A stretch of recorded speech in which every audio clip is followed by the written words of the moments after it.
Hello hi friends, welcome back to our channel. ఈరోజు మన వీడియోలో ప్రెగ్నెన్సీలో ఉన్నప్పుడు మోస్ట్ ఇంపార్టెంట్గా ఏవి తినకూడదు, ఏవి తినాలి అని తెలుసుకోవటం చాలా ఇంపార్టెంట్. అంటే 9 మంత్స్ ప్రెగ్నెన్సీని మనం సేఫ్గా రీచ్ అవ్వాలి అని అంటే ఈ టిప్స్ అనేవి మీకు చాలా బాగా యూజ్ అవుతాయి అని అనుకుంటున్నాను. సో ఫస్ట్గా చూసుకున్నట్లయితే ప్రెగ్నెన్సీలో వంకాయ అనేది అవాయిడ్ చేయాలి. సో దీన్ని తినడం ద్వారా మెన్స్ట్రస్ వచ్చే ప్రమాదం ఉంది. అలాగే మన యొక్క గర్భాశయ కండరాలని కొంచెం స్టిమ్యులేట్ చేస్తుంది, కొంచెం హీట్ కూడా చేస్తూ ఉంటుంది. అండ్ ఎవరికైతే వంకాయ అనేది పడదో వాళ్ళు అస్సలు తినకుండా ఉండడమే చాలా బెటర్. అండ్ రెండవదిగా వచ్చేసి సెసమే సీడ్స్ అండి, అంటే నువ్వులు అంటారు కదా. సో అవి తినడం ద్వారా కూడా గర్భాశయ కండరాలు అనేవి స్టిమ్యులేట్ అవుతాయి. అంటే దీనివల్ల అబార్షన్ అయ్యే ఛాన్సెస్ అనేవి ఎక్కువగా ఉంటాయి. అండ్ పపాయ కూడా తినకూడదు, బొప్పాయి పండు అది కూడా తినకూడదండి. నార్మల్గా పండింది కాకుండా కొంచెం రాగా ఉంటుంది కదా, సో దాన్ని తీసుకోకూడదు. దానిలో ఉండే లేటెక్స్ వల్ల మనకి ప్రెగ్నెన్సీ అనేది ఎక్కువ రోజులు అనేది ఉండదన్నమాట. సో కొంతమంది తినచ్చు అని చెప్తూ ఉంటారు. సో బాగా పండింది అయితే పర్వాలేదు, కానీ రా పపాయ తినకూడదు అని అంటూ ఉంటారు. బట్ ఏదేమైనప్పటికీ పపాయ అనేది కాస్త తీసుకోకపోవటమే చాలా బెటర్. సో దీన్ని తీసుకోవటం ద్వారా కూడా కొంచెం నెలలు 7th మంత్ అలా వచ్చినప్పుడు పర్వాలేదని తీసుకున్న ప్రీమేచ్యూర్ బేబీ నెలలు నిండకుండా బేబీ బయటకు వచ్చే అవకాశాలు అనేవి ఉంటాయి. కాబట్టి దీన్ని కూడా అవాయిడ్ చేయండి. అండ్ పైనాపిల్ తీసుకోవడం ద్వారా సర్వెక్స్ యొక్క కండరాలు అనేవి స్టిమ్యులేట్ అవ్వడమే కాకుండా సాఫ్ట్ కూడా అవుతాయి. అంటే ఏదైతే ప్రెగ్నెన్సీ అయిపోయిన తర్వాత బేబీ బయటికి రావడానికి సర్వెక్స్ విచ్చుకుంటుంది అంటారు కదా, సో ఆ టైం అనేది ముందుగానే వచ్చేస్తూ ఉంటుంది. అందుకనేసి ఆ పైనాపిల్ని కూడా అవాయిడ్ చేయాలి. ఆల్సో పైనాపిల్ చాలా వేడి చేస్తుంది. దీని ద్వారా కూడా అబార్షన్ అయ్యే ఛాన్సెస్ అనేవి మరి ఎక్కువగా ఉంటాయి.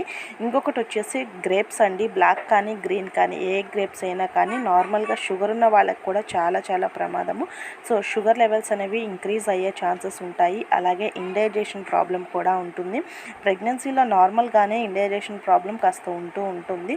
సో దానివల్ల మనకు ఎక్కువగా ఫైబర్ ఫుడ్ అనేది, పీచు పదార్థాలు అనేవి ఎక్కువగా తీసుకోవాలి. అండ్ అందులోనూ ఇలాంటివి తీసుకున్నట్లయితే మాత్రం ఇంకొంచెం ప్రాబ్లం అనేది పెరిగినట్టుగా అవుతుంది. ఆల్సో గ్యాస్ట్రిక్ సమస్యలు కూడా వచ్చే అవకాశం ఉంది. అండ్ రా ఫిష్ కూడా తీసుకోకూడదు. సో అందులో ఉండే మెర్క్యూరీ వల్ల బేబీ బ్రెయిన్ డెవలప్మెంట్ ప్రాబ్లమ్స్ అనేవి వస్తూ ఉంటాయి. అలాగే ఫుల్గా కుక్ అవ్వని ఫుడ్స్, మీట్ కానీ మాంసం కానీ రా ఎగ్స్ కానీ తీసుకోకూడదండి. సో ఫుల్గా మనకి బాగా బాయిల్ అయిపోవాలి తప్ప నార్మల్గా సెమీ నార్మల్గా ఉన్నవి అసలు తీసుకోకూడదు.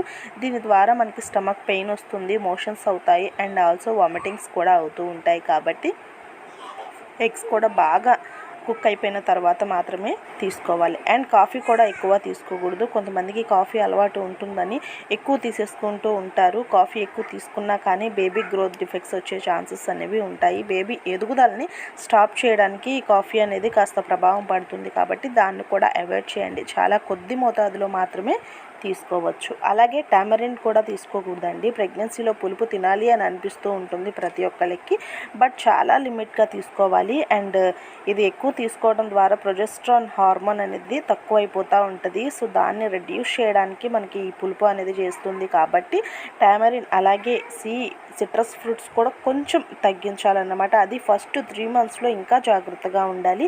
చాలా మినిమైజ్గా మాత్రమే తీసుకుంటూ ఉండాలి. అండ్ ఆల్సో డేట్స్ కూడా తీసుకోకూడదు. డేట్స్ తీసుకోవడం ద్వారా వేడి ఎక్కువగా చేస్తుంది. కాబట్టి ఫస్ట్ 3 మంత్స్లో మాత్రము ఫస్ట్ ట్రైమిస్టర్లో అవాయిడ్ చేయడానికి ప్రయత్నించండి. ఆ తర్వాత ఎప్పుడైతే 3rd ట్రైమిస్టర్ ఉంటుందో, సెకండ్ కాకుండా 3rd, అప్పుడు లైట్గా తీసుకోవచ్చు.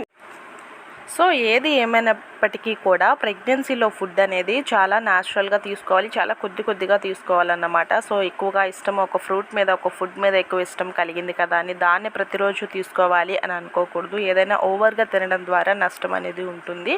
సో బేబీ ఎదుగుదలకు సంబంధించి కొన్ని ఫాల్స్ అనేవి వస్తాయి. కాబట్టి సో సిస్టర్ ఫుడ్ని కొంచెం తగ్గించండి. అండ్ పులుపు తినాలి అని అనిపించినా కానీ ఫస్ట్ 3 మంత్స్లో ఇంకా చాలా జాగ్రత్తగా ఉండాలన్నమాట. అండ్ ప్రతిరోజు కూడా మార్నింగ్ 30 మినిట్స్ అలాగే ఈవినింగ్ 30 మినిట్స్ వాకింగ్ అనేది చేసుకోండి.